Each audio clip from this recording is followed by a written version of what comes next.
చేతిలో సామాజిక అస్త్రం నెంబర్ వన్ నెంబర్ వన్. చాలా మంది ఎన్నో రకాలుగా తమ అభిప్రాయాలు వ్యక్తం చేస్తున్నారు. మనం ఇందాక జూమ్ కాల్ ఉన్నప్పుడు దాదాపుగా ఒక 20 మంది కాల్ చేశారు. కాకపోతే మధ్యలో కాల్ డిస్టర్బెన్స్ వద్దని తీసుకోవడం జరగలేదు.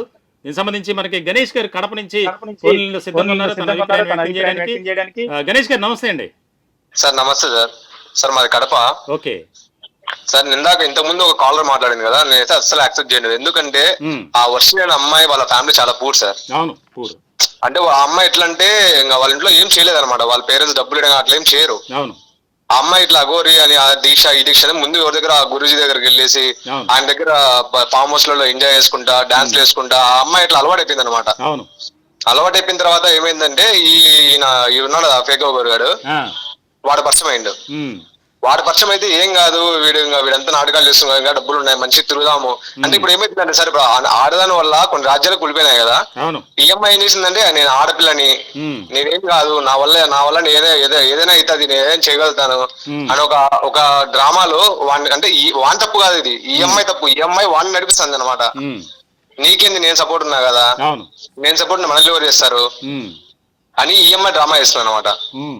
నెక్స్ట్ వచ్చేసి వీడు అఘోరాగాడు స్టార్టింగ్ మనం కనుక ఇంటర్వ్యూ కాకుండా ఇట్లా ఇంటర్వ్యూలో హైప్ చేయకపోతే వాడు ఇట్లా చేసేవాడు కాదు.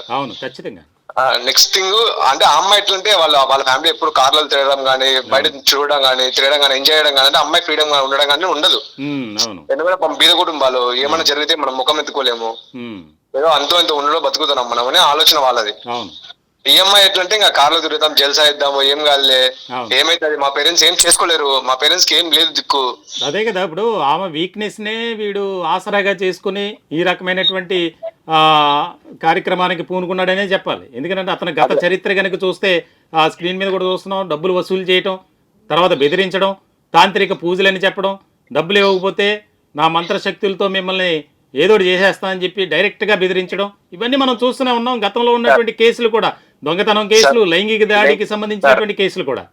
నేనైతే ఒకటే చెప్తాను సార్, నాది కడప, నా పేరు గణేష్, నా ఫోన్ నెంబర్ కూడా ఇస్తా. కావాలంటే వాడిని ఖచ్చితంగా నేను చంపుతా. చంపకపోతే నేను కడపలో పుట్టలే, మా అమ్మ మా నాన్న కరెక్ట్ పుట్టలే. ఎందుకంటే అది కరెక్ట్ కాదు. కరెక్ట్ కాదు ఇంకా అసలు నిజంగా చెప్తాను. ఎందుకంటే అట్లాంటి వాళ్ళ వల్ల నిజంగా చెప్తున్నా. ఇప్పుడు ఈ మా ఊర్లో ఏం మాట్లాడతారు తెలుసా, అరే ఆడపిల్ల ఇట్లా చేస్తారు, ఆడపిల్లలు పుట్టాలంటే భయం అవుతుంది, ఇంత ప్రేమ పెంచి సడన్ గా వీళ్ళు ఇట్లా మారిపోతే మా పరిస్థితి ఆలోచిస్తారు తెలుసా. ఆడపిల్లలు కనాలంటే భయపడుతున్నారు. అంటే అమ్మాయిని ఒక కార్డుతో ఇట్లా ఆడుకుంటే ఎట్లా సార్ ఇది, ఎంతవరకు న్యాయం చెప్పండి. వాడు ఏమంటాడు, వాడే ఒక మంత్రం చెప్పాడు అంటే ఓం భీం గూగుల్ క్రోమ్ అంటారు వాడు. ఆ తర్వాత ఇంకొక ఎవరో ఇంటర్వ్యూలో వాడు అఘోరి సపోర్టర్ అంట, హనీమూన్కి వెళ్ళినారు కదా, బిజీగా ఉంటారు అంటారు వాడు. ఏం సార్ ఇది. ఒక 4 days బ్యాక్ ఫోన్ చేశాను సార్, నేను అఘోరానికి ఫోన్ చేశా, అమ్మతో ఫోన్ చేశాను, 4 నెంబర్లు ఉంటే ఒక నెంబర్ లో ఫోన్ చేశా. వాడు ఏమంటాడు తెలుసా, నువ్వేం ఆతు బిక్తావు నన్ను, మీడియా వాళ్ళు ఏం బిగిలినా, పోలీసు వాళ్ళని కొడితే ఏం బిగిలిపోయారు, నువ్వేం బిక్తావు నన్ను అని మాట్లాడతావు వాడు. నన్ను ఇట్లా మాట్లాడటం ఎట్లా సపోర్ట్ చేస్తాం మనం. కలిసిందా నెంబరు? మాకు 4 నెంబర్ 4 నెంబర్ ఫోన్ చేస్తే రాత్రి 2 గంటలకు వాడు ఫోన్ ఆన్ అయిందని మెసేజ్ వచ్చింది సార్ నాకు, now available to take call అని. నేను కాల్ చేస్తే నువ్వు ఎవరు రా, నాకు ఈ టైంలో చేస్తావు, నీ వల్ల ఏమవుతుంది రా, ఏడనో ఇప్పుడు నేనే వస్తాను నీ కాడికి అని మాట్లాడతాడు వాడు. అట్లా మాట్లాడడం ఏం చేయాలి సార్ వాడిని. మళ్ళీ శివపార్వతి అంట. అసలు శివపార్వతి అంటే ఇంత విలువ మనం ఎట్లా కొలుస్తాం, అట్లాంటి శివపార్వతి మాట మాట్లాడతాడా. మొన్న ఇంకోసారి వాడు మళ్ళీ వేషం మళ్ళీ గడ్డం పెట్టుకుని ఒకరు వేరే ఊర్లో దిద్దాం కొట్టి పంపించాను, గడ్డం పెట్టుకుంటే దొంగలాగా. మళ్ళీ వాడు సిగరెట్ తాగుతాడు అని సార్. వాడు సిగరెట్ తాగాడు ఏం చేస్తారు అంటే వాడు సొసైటీకి ఏం చేద్దాం అనుకుంటున్నాడు సార్ వాడు. ఇలాంటి వల్ల నేటి యువత పాడైపోయే అవకాశాలు ఎక్కువగా ఉంటాయి. ఎందుకంటే దేవుణ్ణి నమ్మాలా, హిందూ ధర్మం లేకపోతే క్రైస్తవ మతం, ఏ మతమైనా సరే ఇక్కడ అతీతంగా ఇటువంటి ఫేక్ గాళ్ళు ఎక్కువైపోయారు. నేనైతే సార్ నిజంగా చెప్తున్నా, రేపు నుంచి నేను కూడా అఘోర్లా వేషం వేసుకుంటా, ప్రామిస్. వేషం వేసుకుని నేను కూడా హైదరాబాద్ తిరుగుతా సార్ ఖచ్చితంగా. కొడితే కూర్చొని తిట్టించుకుంటా, నేను కూడా ఏదో మంత్రం చదువుతా. ఇట్లనే సార్ ఇప్పుడు భయపడతారు సార్ వీళ్ళందరూ, హిందుత్వానికి హిందూ ధర్మానికి భయపడుతున్నారు వీళ్ళందరూ. నిజమేమో. ఇప్పుడు మన లైవ్ లో అతను ఉన్నారు గురూజీ ఉన్నారు కదా, గురూజీ ఇప్పుడు నేను నమ్మను, ఎందుకంటే వీని వల్ల నేను నమ్మను. ఎందుకు నమ్మాలి సార్? ఇప్పుడు ఆయన కూడా అట్లే అనుకోవచ్చు కదా. నేను కూడా ఇప్పుడు వీడు కూడా 9 నెలలు 10 నెలలు అందరూ తిరిగి. బాలకృష్ణ గారు అట్లా కాదు, ఆయన సనాతన ధర్మం ఒక రకమైనటువంటి నమ్మకం లేదు కదా సార్. ఇప్పుడు నమ్మకం పోయింది కదా. అవునవును. నమ్మకం ఎక్కడుంది? ఇప్పుడు నమ్మకం ఉంటే నమ్మచ్చు. ఇప్పుడు నేను కూడా సార్, నేను ప్రతి టెంపుల్కి ఎప్పుడన్నా సంవత్సరంలో ఒక్కసారైనా సరే నేను డబ్బులు అదే పనిగా సేవ్ చేసుకొని ఇంకెక్కడ నాకు ట్రస్ట్కో గుడికో ఇస్తా సార్ ఖచ్చితంగా. అంత అమ్మేటోండి. ఒకవేళ ఇప్పుడు వాళ్ళ పేరెంట్స్ తప్పైతే అసలు కాదు సార్, ఎందుకంటే ఒక అగ్గోరి నిజంగా మా ఇంటికి వచ్చిందేమో, అదే మా పరిస్థితులు మారిపోతాయేమో, మేము బాగా బతకచ్చేమో, మా కూతురు మంచిగా పెళ్లి చేసుకోవచ్చేమో అనే ఆలోచనలో వచ్చినప్పుడు పెట్టుకున్నాడు సార్. వాళ్ళ పేరెంట్స్ తప్ప ఎందుకు కదా చెప్పండి. ఇప్పుడు ఈ అమ్మాయి, నేను ఒక అమ్మాయిని నేను ఎట్లా ఆడితే అట్లానే ఏమైతుంది, అమ్మాయి వల్ల కొన్ని రాజ్యాలు కూలిపోయినాయి, నాకేమైతుంది, నేను వాళ్ళని సపోర్ట్ చేస్తా, నేను కూడా తిరుగుతా అంటే అమ్మాయి అలవాటు జలసాల అలవాటు సార్. ముందే గురుజీ దగ్గర పోయి ఆ ఫామ్ హౌస్ లో ఉండి ఎంజాయ్ చేసి నేను తిరగాల, నేను కూడా ఒక స్పీచ్ రావాలా. ఇప్పుడు వేరే వాడు ఫ్రీగా 10 రూపాయలు ఇస్తేనే మనతో పాటు మనం 10 రోజులు తిరుగుతాం సార్ ఫ్రెండ్స్ అన్న తర్వాత. అట్లాంటిది ఎవడో ఒక కార్ వేసుకొని నీకు ఐఫోన్ 16 Pro Max ఫోన్ చూపించి నీ మంచిగా జల్సా తిప్పుకుంటా నీ బిర్యానీ వాళ్ళు బిర్యానీ తినిపించుకోండి, నేను వేసినప్పుడు అమ్మాయి ఎందుకు తిరిగా చెప్పండి.